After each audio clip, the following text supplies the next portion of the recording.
हर हर महादेव। वासांसि जीर्णानि यथा विहाय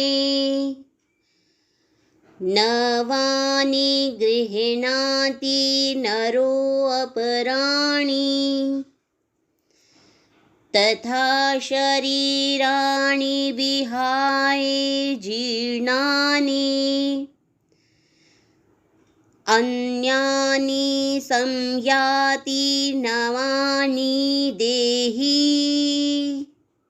यहाँ भगवान श्री कृष्ण अर्जुन से बोले, हे अर्जुन, जिस प्रकार मनुष्य पुराने वस्त्रों को त्याग कर नए वस्त्र धारण करता है, उसी प्रकार आत्मा पुराने तथा व्यर्थ के शरीर को त्याग कर नवीन भौतिक शरीर धारण करता है।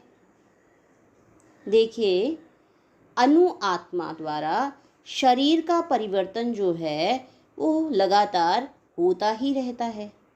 भले ही आधुनिक विज्ञानी जन जो आत्मा के अस्तित्व पर विश्वास नहीं करते, परंतु आत्मा के कारण शरीर में जो परिवर्तन है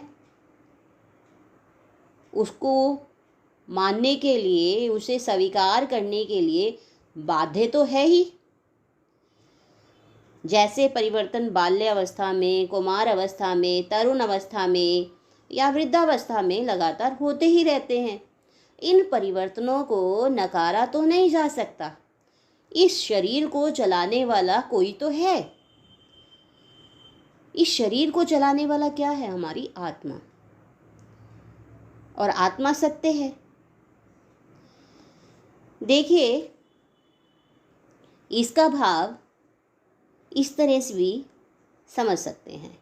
अनु आत्मा का दूसरे शरीर में स्थानांतरण परमात्मा की कृपा से ही संभव हो पाता है।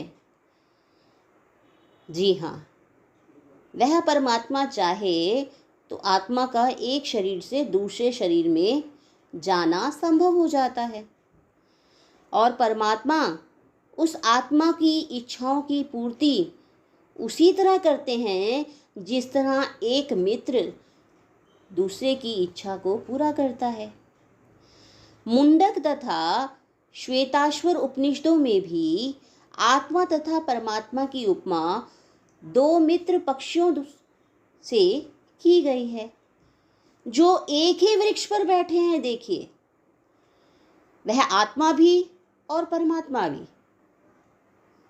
आप इस बात को समझिए, हमारे शरीर में आत्मा भी है, परमात्मा भी है। ये दो पक्षी हमारे अंदर ही हैं। यह वृक्ष कौन सा? हमारे शरीर का। शरीर ही हमारा वृक्ष है और इसमें आत्मा और परमात्मा दोनों ही बैठे हैं। इनमें से एक पक्षी वृक्ष के फल को खा रहा है और दूसरा पक्षी अर्थात वह परमात्मा अपने मित्र को देख रहा है। दोबारा से देखिए, एक पेड़ पर दो पक्षी हैं। एक पक्षी आत्मा है और दूसरा पक्षी परमात्मा है। एक पक्षी फल खा रहा है और दूसरा पक्षी उसकी क्रियाकलापों को देख रहा है। यद्यपि दोनों पक्षी समान गुण वाले हैं। आप समान गुण वाले कैसे? आत्मा परमात्मा का ही अंश है, तो समान गुण होना तो स्वाभाविक ही है। किंतु इनमें से एक भौतिक वृक्ष के फलों पर मोहित है और दूसरा मित्र के क्रियाकलापों का साक्षी मात्र है। केवल यही अंतर है। परमात्मा साक्षी पक्षी है। यहाँ युद्ध में भगवान श्री कृष्ण साक्षी पक्षी हैं और अर्जुन फल भोक्ता पक्षी है। यद्यपि कृष्ण और अर्जुन दोनों ही सखा हैं, किंतु फिर भी एक स्वामी है और दूसरा सेवक है। अनु आत्मा द्वारा इस संबंध की विस्मृति ही उसके एक वृक्ष से दूसरे पर जाने या एक शरीर से दूसरे में जाने का कारण बनती है। जीवात्मा प्राकृत शरीर रूपी वृक्ष पर अत्यधिक संघर्षशील है, क्योंकि संघर्ष जीवन में चलता ही रहता है। किंतु जैसे ही दूसरे पक्षी को परम गुरु के रूप में स्वीकार करता है, यानी कि आत्मा एक गुरु परमात्मा को एक गुरु के रूप में स्वीकार करता है।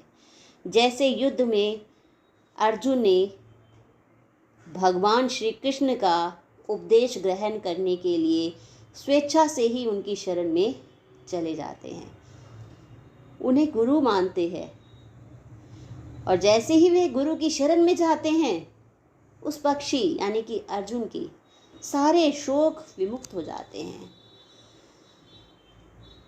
मुंडक उपनिषद और श्वेताश्वर उपनिषद समान रूप से इनकी पुष्टि करते हैं।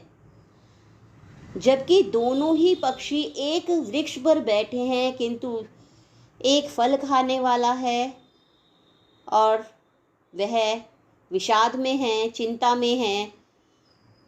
जैसे ही वह भगवान की ओर उन्मुख होता है, उस परमात्मा की महिमा को जान लेता है, तो वह कष्ट भोगने वाला पक्षी तुरंत समस्त चिंताओं से मुक्त हो जाता है।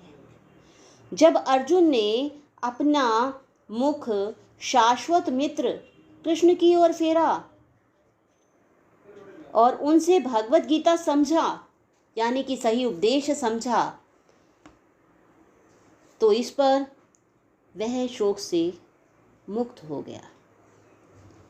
यहाँ भगवान ने अर्जुन को उपदेश दिया है कि वह अपने पितामह गुरु के देहांतरण पर शोक प्रकट न करे, अपितु उसे इस धर्म युद्ध में उनके शरीरों का वध करने में तो प्रसन्नता होनी चाहिए, जिससे वे सब विभिन्न शारीरिक कर्म फलों से तुरंत मुक्त हो जाएं।